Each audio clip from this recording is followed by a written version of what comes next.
ଢେଙ୍କାନାଳ ଜିଲ୍ଲାର ହିନ୍ଦୋଳ ବ୍ଲକ ଏକ ହାତୀ ପ୍ରବଣ ଅଞ୍ଚଳ। ଜନଜୀବନ ଅସ୍ତବ୍ୟସ୍ତ। ସତର୍କତା ବିଧେୟ। ତା 28/7/2026 ମଙ୍ଗଳବାର। ହିନ୍ଦୋଳ ଢେଙ୍କାନାଳ।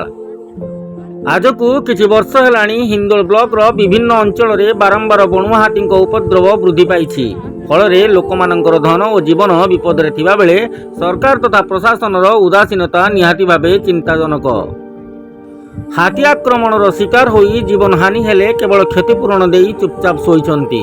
କୌଣସି ଜାଗାରେ ହାତୀ ଚଳପ୍ରଚଳ ହେବାର ସୂଚନା ଫରେଷ୍ଟ ବିଭାଗକୁ ଦେବା ପରେ ମଧ୍ୟ କର୍ମଚାରୀମାନେ ଠିକ୍ ସମୟରେ ଆସୁନାହାନ୍ତି, ଯାହାଫଳରେ ହାତୀ ପ୍ରବଣ ଗାଁର ଲୋକମାନେ ଭୟଭୀତ ଅବସ୍ଥାରେ ରହୁଛନ୍ତି। ଗଣମାଧ୍ୟମ ଜରିଆରେ ସରକାରୀ ସ୍ତରରେ ବାରମ୍ବାର ଏହି ସମସ୍ୟାର ନିରାକରଣ ପାଇଁ ଅନୁରୋଧ କରିବା ପରେ ବି ଏଯାବତ୍ କୌଣସି ଆଖିଦୃଶିଆ ପଦକ୍ଷେପ ନିଆଯାଉନାହିଁ କାହିଁକି ବୋଲି ଏବେ ସାଧାରଣରେ ବଡ଼ ପ୍ରଶ୍ନ। ହିନ୍ଦୋଳ ବ୍ଲକର ବିଭିନ୍ନ ଅଞ୍ଚଳ ଯଥା ପାଟଲା, ମାହାଲୁଣ୍ଡା, ଗୋଳେଇ, ହାତୁରା, ପଡ଼ା, ମାନପୁର, ଦୁଦୁରକୋଟ, ଦଣ୍ଡ୍ରି, ନୂଆବଗ, ବାଲିକିଆରି, ଗିରିଧର ପ୍ରସାଦ, କାରନ୍ଦା, ସାନ ହିନ୍ଦୋଳ, ବୁହାଳିପାଳ, କୁନୁଆ, ପଧାନୀ, ଗଣ୍ଡାନାଳି, ବାଉଁଶ ପୋଖରୀ, ଖଲିବରେଇ, କନ୍ତାମିଲା, ବଲସର, ରଜାଙ୍ଗ, ପୁରୁଣାକୋଟ, କନ୍ତିମିଲି, ନନ୍ଦପୁର ଆଦି ଗାଁ ହାତୀ ପ୍ରବଣ ଅଞ୍ଚଳ ହୋଇଥିବା ବେଳେ ଚଳପ୍ରଚଳ କରୁଥିବାରୁ ବଣୁଆ ହାତୀଙ୍କ ସଂଖ୍ୟା ହିସାବକୁ ଆଣିଲେ ପ୍ରାୟ 250ରୁ ଅଧିକ ହାତୀ ଅଛନ୍ତି ବୋଲି ବନ ବିଭାଗ ତରଫରୁ ଯାହା ସୂଚନା ମିଳେ। ଅଧିକାଂଶ ଦିନ ହାତୀମାନେ ଗାଁ ଭିତରକୁ ପ୍ରବେଶ କରି ଧାନ ଫସଲ, ଘରବାଡ଼ି ଓ ଅନ୍ୟାନ୍ୟ ସମ୍ପତ୍ତିର କ୍ଷତି କରୁଛନ୍ତି। ଫଳସ୍ୱରୂପ ସାଧାରଣ ଲୋକମାନଙ୍କର ଧନଜୀବନ ସୁରକ୍ଷା ପ୍ରତି ଗଭୀର ବିପଦ ସୃଷ୍ଟି ହେଉଛି। ବର୍ତ୍ତମାନ ସମୟରେ ହିନ୍ଦୋଳ ବନାଞ୍ଚଳରେ କାର୍ଯ୍ୟରତ ଫରେଷ୍ଟ ଟିମ୍ ସଂଖ୍ୟା ଅତ୍ୟନ୍ତ କମ୍ ଥିବାରୁ ସଠିକ୍ ସମୟରେ ସମସ୍ତ ସ୍ଥାନରେ ପହଞ୍ଚିବା ସମ୍ଭବ ହେଉନାହିଁ। ସେହିପରି ପର୍ଯ୍ୟାପ୍ତ ପରିମାଣରେ ଚାରିଚକିଆ ଗାଡ଼ିର ବ୍ୟବସ୍ଥା ନଥିବାରୁ ଜରୁରୀ ପରିସ୍ଥିତିରେ ଉଦ୍ଧାର ଓ ନିୟନ୍ତ୍ରଣ କାର୍ଯ୍ୟରେ ମଧ୍ୟ ବିଳମ୍ବ ହେଉଛି। ତେବେ ଏତାଦୃଶ ସମସ୍ୟାର ନିରାକରଣ ପାଇଁ ସରକାର ଅଧିକ ସଂଖ୍ୟାରେ ଫରେଷ୍ଟ ଟିମ୍ ନିୟୋଜନ କରିବା ସହିତ ଆବଶ୍ୟକ ଅନୁଯାୟୀ ଚାରିଚକିଆ ପାଟ୍ରୋଲିଂ ଗାଡ଼ି ତଥା ଆବଶ୍ୟକ ସରଞ୍ଜାମ ଯୋଗାଇ ଦେବା ପାଇଁ ସାଧାରଣରେ ବାରମ୍ବାର ହିନ୍ଦୋଳବାସୀ ଦାବି କରି ଆସୁଛନ୍ତି। ହାତୀ ଚଳପ୍ରଚଳ ଅଞ୍ଚଳରେ 24 ଘଣ୍ଟିଆ ଜରୁରୀ ପାଟ୍ରୋଲିଂ ବ୍ୟବସ୍ଥା କରାଯିବା ସହିତ ଜନସାଧାରଣଙ୍କ ଜୀବନ ଓ ସମ୍ପତ୍ତିର ସୁରକ୍ଷା ପାଇଁ ତୁରନ୍ତ ପ୍ରଭାବଶାଳୀ ପଦକ୍ଷେପ ନିଆଗଲେ ହୁଏତ ହିନ୍ଦୋଳ ଉପଖଣ୍ଡର ଅନେକ ହାତୀ ପ୍ରବଣ ଅଞ୍ଚଳର ଅଧିବାସୀମାନେ ଆଶ୍ୱସ୍ତି ଲାଭ କରିପାରନ୍ତେ ବୋଲି ଆମେ ଆଶା କରିପାରିବା।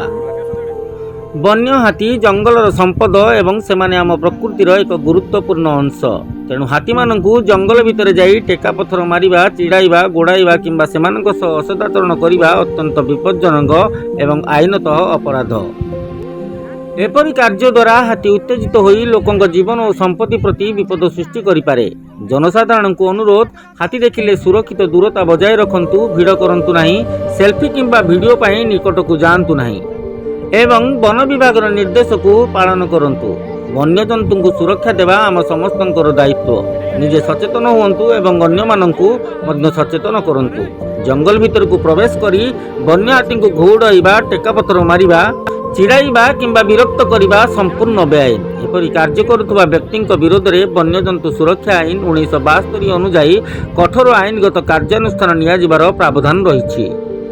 ଆବଶ୍ୟକ ସ୍ଥଳେ ମାମଲା ରୁଜୁ, ଜରିମାନା ଏବଂ କାରାଦଣ୍ଡ ମଧ୍ୟ ହୋଇପାରେ। ବନ୍ୟଜନ୍ତୁଙ୍କ ସୁରକ୍ଷା କରନ୍ତୁ, ନିଜ ସୁରକ୍ଷା ମଧ୍ୟ ସୁନିଶ୍ଚିତ କରନ୍ତୁ। ଯଦି ବନ୍ୟଜନ୍ତୁଙ୍କୁ ନେଇ କୌଣସି ପ୍ରକାରର ଦୁର୍ଘଟଣା ଘଟେ ତେବେ ଓଡ଼ିଶା ବନ୍ୟଜନ୍ତୁ ହେଲ୍ପଲାଇନ୍ ନମ୍ବର ଟୋଲ୍ ଫ୍ରି 180034567771ରେ ଓଡ଼ିଶା ବନ ବିଭାଗକୁ ଅଭିଯୋଗ କରିବା ବେଳେ ଏହି ସୂଚନା ନିହାତି ପ୍ରଦାନ କରନ୍ତୁ। ଘଟଣା ସ୍ଥାନ, ତାରିଖ ଓ ସମୟ, ଦୋଷୀ ବା ପୀଡ଼ିତ ବ୍ୟକ୍ତିଙ୍କ ନାମ ଜଣାଥିଲେ ଫଟୋ କିମ୍ବା ଭିଡ଼ିଓ ପ୍ରମାଣ ଥିଲେ ଦିଅନ୍ତୁ। ପୀଡ଼ିତ ବ୍ୟକ୍ତିଙ୍କୁ ସରକାରୀ ସହାୟତା ମିଳିବା ସହିତ ସମ୍ପୃକ୍ତ ଦୋଷୀଙ୍କ ଉପରେ ଦୃଢ଼ ଆଇନଗତ କାର୍ଯ୍ୟାନୁଷ୍ଠାନ ହେବ। ଅଧିକନ୍ତୁ ସମସ୍ତେ ସଚେତନ ରୁହନ୍ତୁ। ଜୀବନ ମୂଲ୍ୟବାନ। ନିଜର ଜୀବନ ରକ୍ଷା କରିବା ସହିତ ବନ୍ୟଜନ୍ତୁ ସୁରକ୍ଷା ପାଇଁ ପ୍ରୟାସ ଜାରି ରଖନ୍ତୁ। ହିନ୍ଦୋଳରୁ ବିଭୁ ପ୍ରସାଦ ଶତପଥୀଙ୍କ ରିପୋର୍ଟ, ସମଗ୍ର ଓଡ଼ିଶା ସେବା ଅଭିଯାନ।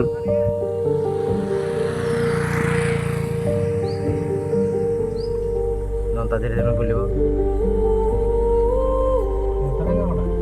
ଆଗଟା ଦନ୍ତାଟା ଛିଡ଼ା ହେଇଯାଏ।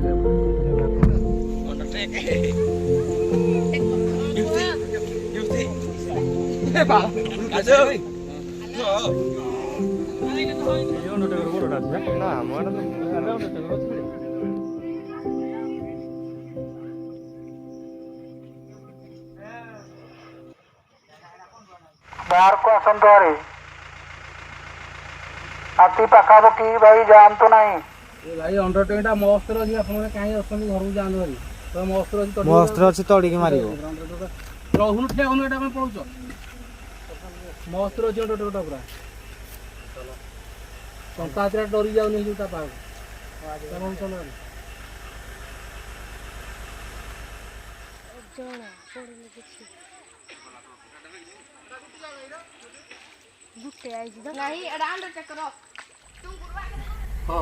रास्ता उठी जाओ हाथी तम पट को जाऊे रास्ता रे कहीं रुहतु नहीं रास्ता पट टर्च मारतु नहीं